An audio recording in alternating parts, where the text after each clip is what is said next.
Hello दोस्तों, आज का जो चैप्टर है वो है पॉप मेथड इन जावास्क्रिप्ट। तो सबसे पहले बात करते हैं इसकी डिस्क्रिप्शन पे। पॉप मेथड एरे में से लास्ट एलिमेंट को रिमूव करता है और रिमूव्ड हुए एलिमेंट को ही रिटर्न करता है। इसमें नोट करने वाली बात यह है कि पॉप मेथड में कोई भी पैरामीटर नहीं होता। दूसरा, पॉप मेथड एरे के लास्ट एलिमेंट को ही रिमूव करता है और रिमूव एलिमेंट को ही रिटर्न करता है। तीसरा, अगर एरे एम्प्टी है तो ये अनडिफाइंड रिटर्न करेगा। चौथा, पॉप मेथड ओरिजिनल एरे और इसकी लेंथ को भी चेंज कर देता है।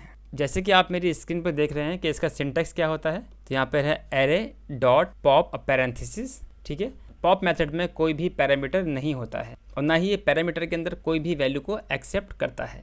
अब नीचे थोड़ा सा ये एग्जाम्पल बना रखा है ग्राफिकली, आपको समझने में थोड़ा सा और इजी होगा। यहाँ पर ये एक ओरिजिनल एरे है जिसमें कि 1 2 3 4 5 लेंथ का इसमें एक एरे है। ठीक है, जब हम एरे डॉट पॉप मेथड का यूज़ करते हैं तो पॉप मेथड इस एरे की लेंथ में से लास्ट वाला एलिमेंट को वहाँ से रिमूव कर देता है। जब मैंने एरे डॉट पॉप मेथड यहाँ पे लगाया तो इसने 5 को यहाँ से रिमूव कर दिया। अब जो मेरे एरे की लेंथ होगी वो होगी 4। 1 2 3 4 ही इस एरे में अब आउटपुट होगा। अब चलते हैं जल्दी से अपने कोड पर इसकी प्रैक्टिस करने के लिए। तो दोस्तों, हम आ चुके हैं अपने कोड एडिटर पे और हम देखते हैं पॉप मेथड क्या होता है और इसको हम कैसे यूज़ करते हैं। तो वही हम अपना कार वाला एग्जांपल ले लेते हैं। मैंने यहाँ पे किया let cars equal to square bracket on किया, डबल कोट में BMW कॉमा होंडा, सारी यहाँ पे कार की कंपनीज को लिख रहा हूँ मैं, सुजुकी, टाटा, लास्ट में है वोल्वो। ठीक है, अब सबसे पहले देख लेते हैं कि हमारे पास ओरिजिनल एरे में क्या डिस्प्ले होता है। तो मैंने यहाँ पे किया डॉक्यूमेंट डॉट राइट, पैरेंथेसिस में मैंने दिया कार्स। ठीक है, चेक कर लेते हैं, सेव किया, रिफ्रेश किया। यहाँ देखिए BMW, Honda, Suzuki, Tata, Volvo सारे यहाँ पर आ चुके हैं जो भी मेरे पास एरे में एलिमेंट थे। ठीक है, अब हम इसके बाद एक वेरिएबल लेते हैं लेट, मैंने यहाँ पे किया कार लिस्ट इक्वल टू, अब यहाँ पर हम लगाते हैं अपना pop method cars dot pop. अब मैंने यहाँ पे कार सी क्यों लिया, क्योंकि कार एक मेरा वेरिएबल है जिसमें एक एरे एग्जिस्ट करता है और इस एरे के अंदर मुझे पॉप मेथड को यूज़ करके लास्ट वाले एलिमेंट को यहाँ पे रिमूव करना है। इसलिए मैंने यहाँ पे कार वेरिएबल का यूज़ किया है। डॉट पॉप किया, पैरेंथेसिस ऑन किए, सेमीकोलन से इसको बंद किया। अब मैं ओरिजिनल एरे को प्रिंट करके देखता हूँ कि मेरे पास क्या रिटर्न हुआ। डॉक्यूमेंट डॉट राइट, पैरेंथेसिस में मैंने यहाँ पे किया कार्स। इससे पहले मैं यहाँ पे दे देता हूँ एक BR document dot right, parenthesis में मैंने दे दिया यहाँ पे BR। ठीक है, अब मैं इसको सेव करता हूँ और रिफ्रेश किया। यहाँ देखिए, जब मैंने पॉप मेथड का यूज़ किया तो यहाँ पर इसने लास्ट वाले एलिमेंट को यहाँ से रिमूव कर दिया। अब हम देखते हैं कि जो हमने कार डॉट पॉप की हेल्प से मैंने जो लास्ट एलिमेंट वोल्वो है उसको मैंने यहाँ पे रिमूव किया है। अगर मुझे वो गेट करना हो तो वो मैं कैसे ले सकता हूँ, एक BR ले लेते हैं, BR, और यहाँ पे लिखता हूँ मैं डॉक्यूमेंट डॉट राइट, पैरेंथेसिस में मैंने लिखा है यहाँ पे कार लिस्ट। ठीक है, तो जो भी एलिमेंट यहाँ पर रिमूव हुआ है वो यहाँ पर इसमें डिस्प्ले हो जाएगा।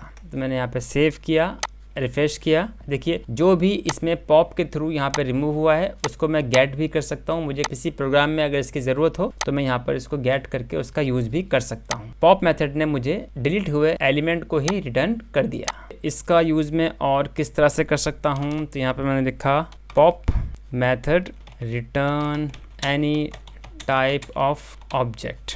देखिए, अब मेरे पास ऑब्जेक्ट किसी भी टाइप का हो और पॉप मेथड के थ्रू मैं उसमें अपने लास्ट एरे को रिटर्न करवा सकता हूँ। तो इसको मैं यहाँ पे कॉपी कर लेता हूँ, कॉपी, और इन सबको मैं कर देता हूँ यहाँ पे कमेंट। ठीक है, पेस्ट किया है मैंने। अब मैं यहाँ पर ऑब्जेक्ट के रूप में नेस्टेड एरे का यूज़ करने वाला हूँ। एक नेस्टेड एरे ले लिया, इन तीनों को भी एक नेस्टेड एरे में ले लिया। अब थोड़ा सा ले लेते हैं इसमें नंबर, मैं यहाँ पे इंटीजर का यूज़ कर रहा हूँ 550। एक मैं यहाँ लेता हूँ फ्लोटिंग वैल्यू 5.5। ठीक है, सबसे पहले मैं इसको प्रिंट करा के देखता हूँ। डॉक्यूमेंट डॉट राइट लिखता हूँ, डॉक्यूमेंट डॉट राइट, रिफ्रेश किया। ये देखिए, यहाँ पे पूरा एरे के एलिमेंट यहाँ पे आ चुके हैं। अब मैं यहाँ पे यूज़ करने वाला हूँ document dot right pop method का, जिसकी एक क्लास है। यहाँ मैंने किया cars dot pop, parenthesis on किया, यहाँ मैं देता हूँ एक ब्रेक, सेव किया इसको। यहाँ पर जो मेरा लास्ट जो नेस्टेड एरे था ये वाला, ये उसने यहाँ पर पॉप मेथड के अंदर उसने यहाँ पे रिमूव कर दिया और रिमूव करने के बाद में मुझे इसने यहाँ पे रिटर्न भी कर दिया। अब देखते हैं कि जो मेरा ओरिजिनल एरे था पॉप मेथड के बाद अब कितने एलिमेंट यहाँ पर बचे हुए हैं। तो यहाँ पर मैं ओरिजिनल एरे को अब चेक करता हूँ, एक BR और दे देता हूँ मैं यहाँ पर।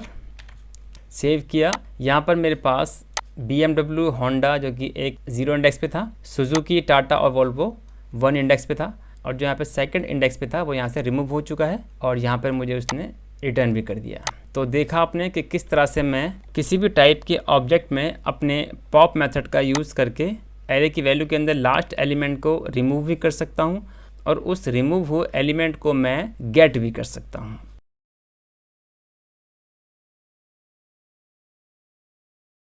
अगर हमने एरे को एम्प्टी रखा हुआ है तो ये अनडिफाइंड रिटर्न करेगा। तो यहाँ पर देख लेते हैं, ये मैंने कॉमा दिया और यहाँ मैंने एक और ब्लैंक एरे ले लिया। अब यहाँ पे मैंने सेव करता हूँ, यहाँ पर ये अनडिफाइंड है, ठीक है, मगर इसने यहाँ पे शो कर दिया है एलिमेंट है जो कि ब्लैंक है। और जब मैंने इसको पॉप किया, जो ये मेरा लास्ट वाला ब्लैंक एरे था उसको यहाँ पे रिमूव कर दिया। जैसे कि आप देख सकते हैं यहाँ पे मेरे पास 2 कॉमे हैं, यहाँ पे एक सिंगल कॉमा है। जो ये लास्ट वाला मेरा ब्लैंक एरे है, एम्प्टी एरे है, वो यहाँ से उसने रिमूव कर दिया, ठीक है। वो इस एरे की बात कर रहा है क्योंकि पॉप मेथड के द्वारा ये एरे तो मेरा रिमूव हो चुका है, ठीक है, और वो अब ये इस एरे की बात कर रहा है। तो दोस्तों आप समझ गए होंगे पॉप मेथड को। तो इस वीडियो में इतना ही। वीडियो के अंत तक बने रहने के लिए आपका बहुत बहुत धन्यवाद। तो दोस्तों अगर आपको ये वीडियो अच्छा लगा हो तो प्लीज़ लाइक कीजिए, शेयर कीजिए, सब्सक्राइब कीजिए और हाँ, बेल आइकन का बटन ज़रूर दबाइए ताकि मेरी आने वाली वीडियो का नोटिफिकेशन आपको टाइम पर मिलता रहे। अगर आपको इस वीडियो के रिगार्डिंग कोई डाउट्स है या कोई क्वेश्चन आपके मन में है तो प्लीज़ आप कमेंट बॉक्स में लिख सकते हैं। Thanks for watching this video.